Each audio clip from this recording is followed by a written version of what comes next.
Why should you be the nominee and not the former president? I think there's something deeper going on in the Republican Party here, and I am upset about what happened last night.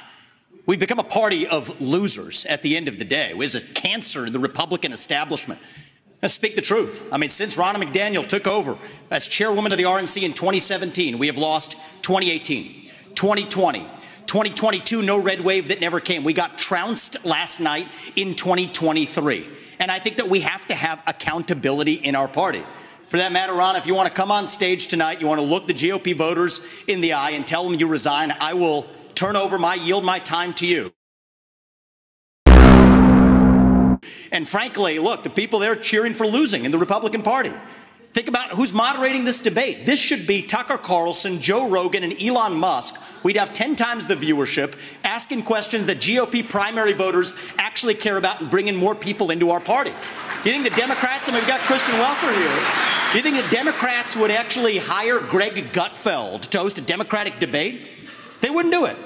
And so the fact of the matter is, I mean, Kristen, I'm going to use this time because this is actually about you in the media and the corrupt media establishment. Ask you, the Trump-Russia collusion hoax that you pushed on this network for years, was that real or was that Hillary Clinton made-up disinformation? Answer the question. Go. Mr. Roberts. Sorry. This is how we get our country.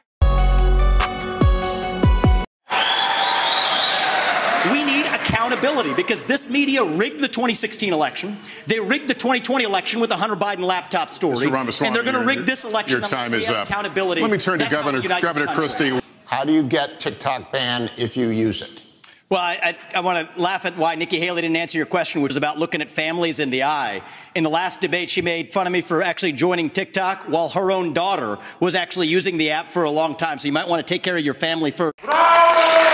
Leave my daughter out of your voice. Keep my wife's name out your mouth. The next generation of Americans are using it.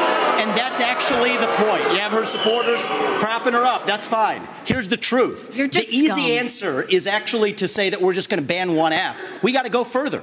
We have to ban any U.S. company actually transferring U.S. data to the Chinese. Joe Biden's son, Hunter Biden, got a $5 million bribe from Ukraine. That's why we're sending $200 billion back to that same country. The fact of the matter is the Republican Party is not that much better. You have the likes of Nikki Haley, who stepped down from her time at the UN. Bankrupt or in debt was her family. Then she becomes a military contractor. She joins the board of Boeing and otherwise, and is now a multimillionaire. So I think that that's wrong when Republicans do it or Democrats do it. That's the choice we face. Do you want a leader from a different generation who's going to put this country first, or do you want Dick Cheney in 3-inch heels? All right, Mr. In which case we've got two of them on stage tonight. Ramaswamy, thank you. Senator Ukraine is not a paragon of democracy.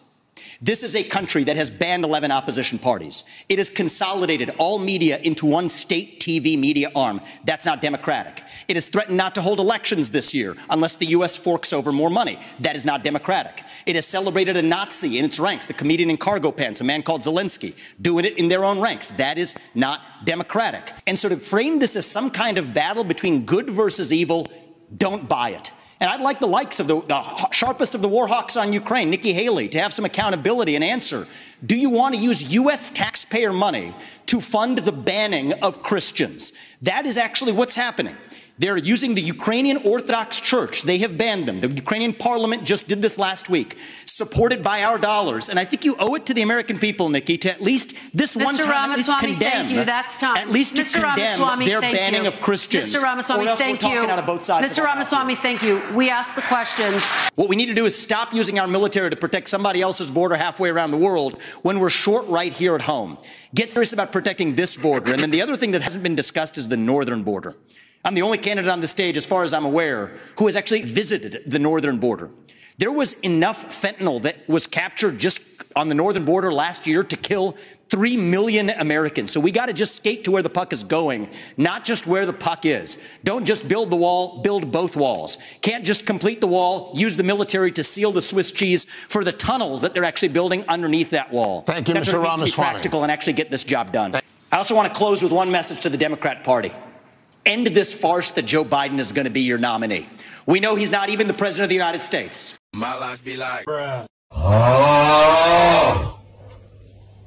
He's a puppet for the managerial class. So have the guts to step up and be honest about who you're actually going to put up so we can have an honest debate. Biden should step aside, end his candidacy now, so we can see whether it's Newsom or Michelle Obama or whoever else. All right, just Mr. tell us the Ramaswamy. truth.